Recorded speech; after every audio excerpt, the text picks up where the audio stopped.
tous, bienvenue. Le spectacle que vous allez voir maintenant, ce n'est pas tout à fait un spectacle comme les autres, je l'ai appelé une conférence chorégraphiée. Et ce spectacle me permet de parler d'un sujet qui me passionne particulièrement, ce sont les rituels dansés contemporains. Si je dis rituels dansés contemporains, ça vous dit quelque chose ? Non, ça ne dit jamais rien. Ça ne sert à rien de chercher ceux qui sont à la maison. Ne cherchez pas sur Internet. En fait, pour vous donner un peu une image, c'est un peu comme les danses traditionnelles qu'on connaît tous, les danses bretonnes, etc. Mais ce sont des danses qui s'inventent en ce moment dans la société moderne, un petit peu partout. Et ces danses, je les collectionne.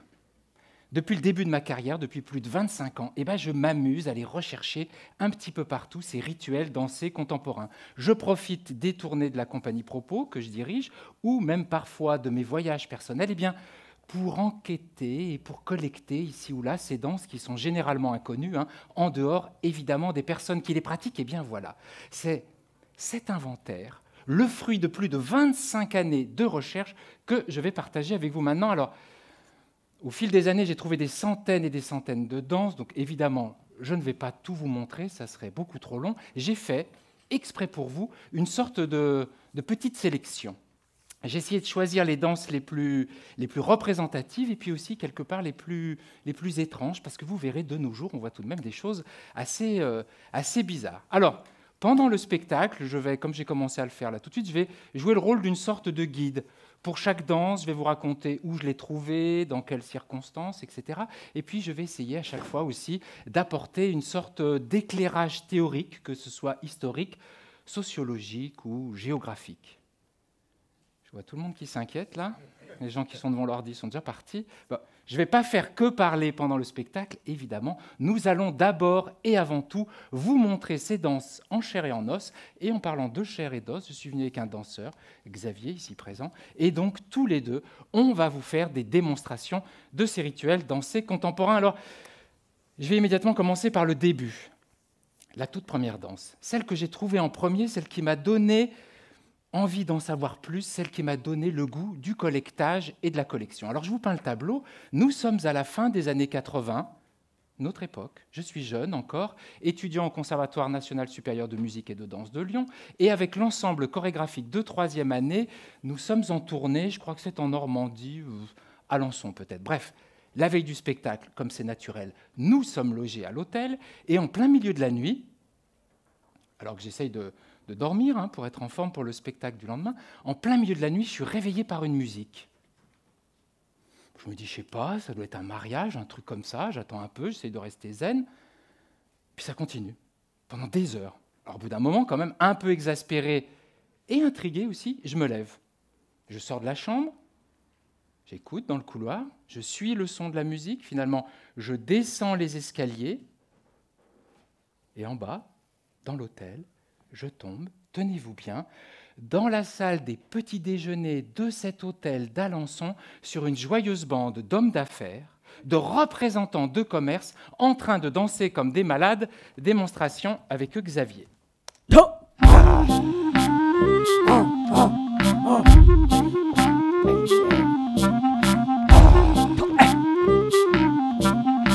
Alors vous imaginez la scène, 2h du matin, je suis à moitié à poil dans la salle des petits déjeuners de cet hôtel d'Alençon, entouré de cette bande d'hommes d'affaires, de représentants de commerce, en train de se déchaîner autour de moi. Et au lieu de faire ce que tout le monde aurait fait, c'est-à-dire leur demander gentiment de baisser un peu le niveau de la musique pour retourner tranquillement me coucher dans ma chambre, eh bien non, le danseur en moi se réveille. Paf, je me dis, je veux apprendre cette danse, je veux être capable de la danser exactement comme eux.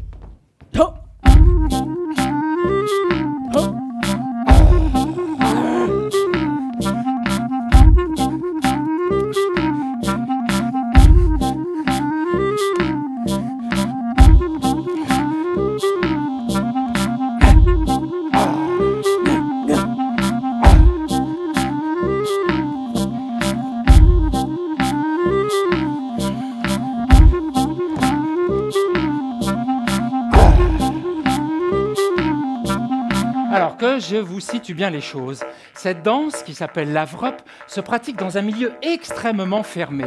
Son ancrage n'est pas géographique comme habituellement dans les danses traditionnelles, il est ici socio-professionnel. J'y retourne.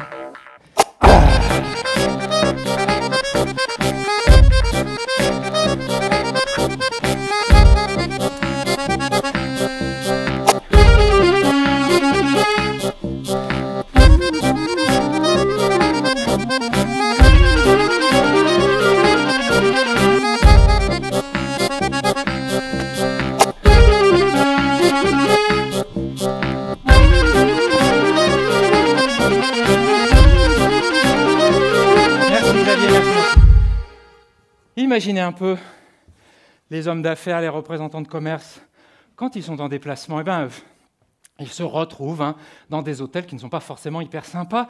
Et j'imagine que cette danse est née pour combler une sorte de vide dans leur vie.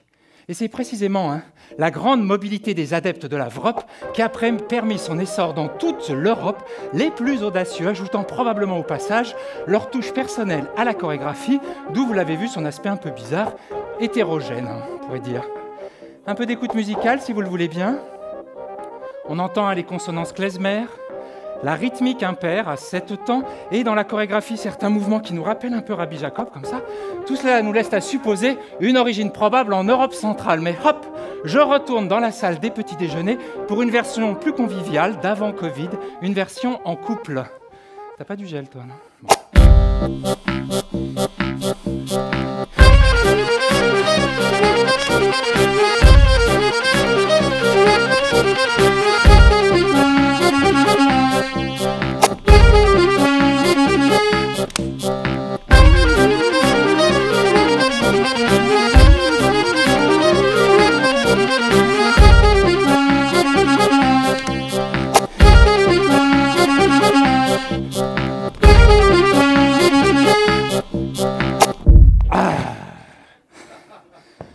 Vous ferez attention la prochaine fois que vous irez dormir dans un hôtel. Si par hasard, vous voyez dans le hall, dans l'ascenseur, une petite affiche, un petit mot, une petite note dont vous ne comprenez pas bien le sens, eh bien c'est peut-être qu'il y a ce soir-là, dans cet hôtel, une soirée secrète VROP. Alors j'enchaîne direct avec une deuxième danse. Cette danse, je l'ai trouvée dans une grande école. Mais alors, la plus grande des grandes écoles, l'ENA. Je fais une petite parenthèse, il y a des enfants qui regardent. L'ENA, c'est la grande école qui forme tous nos hommes politiques.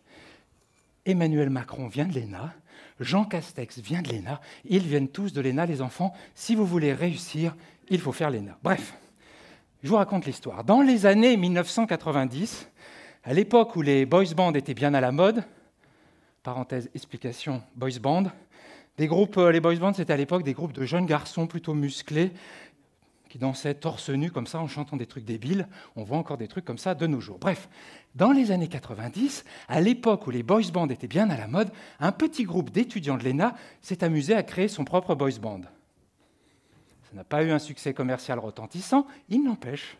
Au sein de l'ENA, c'est devenu une sorte de tradition. De nos jours encore, les étudiants qui entrent en première année à l'ENA doivent obligatoirement apprendre cette chorégraphie de boys band qui est restée inchangée depuis les années 90. Ils doivent l'apprendre et ils doivent même la redanser en fin d'année devant leurs aînés. C'est une forme de rite de passage incontournable.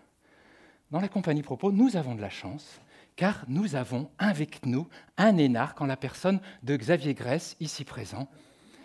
Et c'est grâce à Xavier, vous pouvez l'applaudir, c'est pas banal.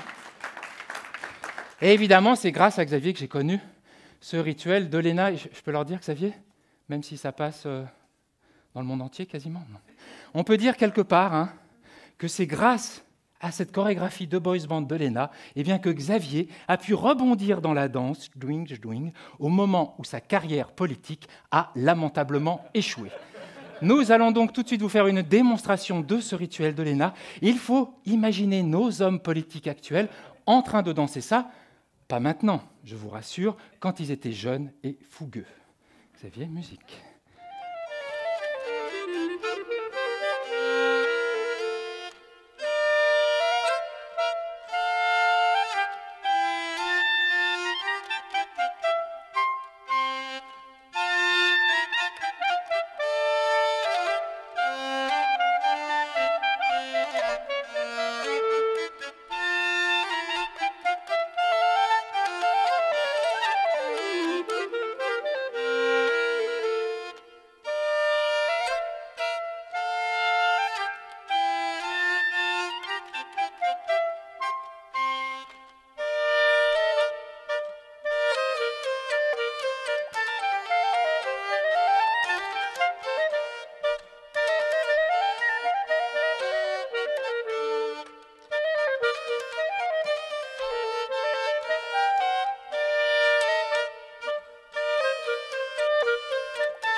Thank